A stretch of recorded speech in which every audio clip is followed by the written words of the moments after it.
When I have previously harvested the plants, it's been about a very specific plant and a specific time of year and that harvesting.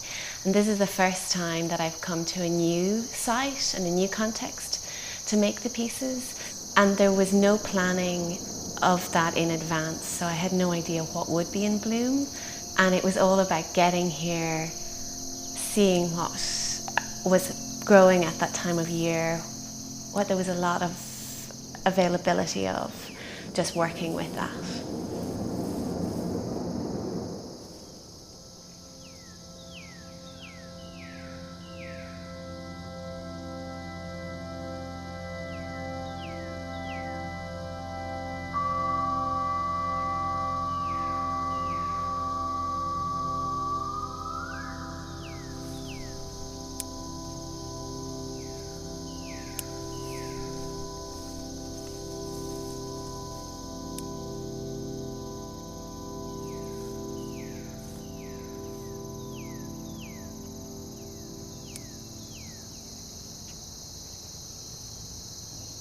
When I was about 6 years old, a lady gave me a flower press, and I used it like in my youth, pressing flowers and things that I found in the garden.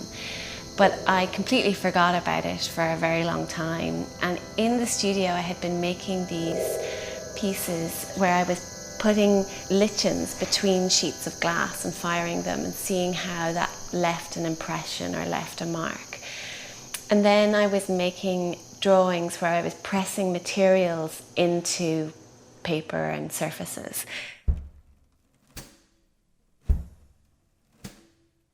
And then I kind of by chance found the flower press again after like 25 years of not seeing it.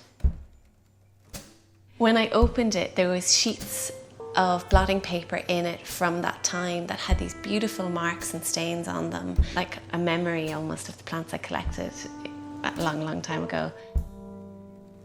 Just because I had the flower press again, I was starting to sort of find things and put them into it, and it sort of became part of my practice. The plant that I really focused on for the last few years is a plant called cow parsley.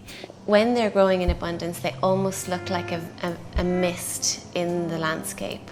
And I started to think of them as like veils in the landscape. And I thought I'd love to try to replicate that. I was starting to kind of test out pressing multiples all together. And the first one I made was quite small. It was probably about a foot square. And in the last days of the flower being in bloom, I made another piece that was a metre square, but I couldn't make the work again until the following May, June, when the flowers came into blossom again. So it's become a sort of seasonal practice of working, which is really nice.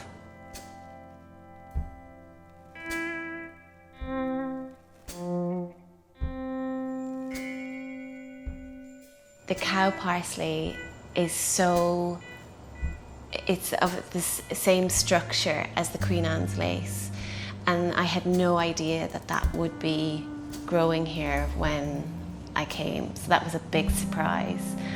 So it has been really nice to work with something that's structurally so similar, but for it to be a new plant because it's got a different kind of weight, and it looks different when it's pressed to the cow parsley.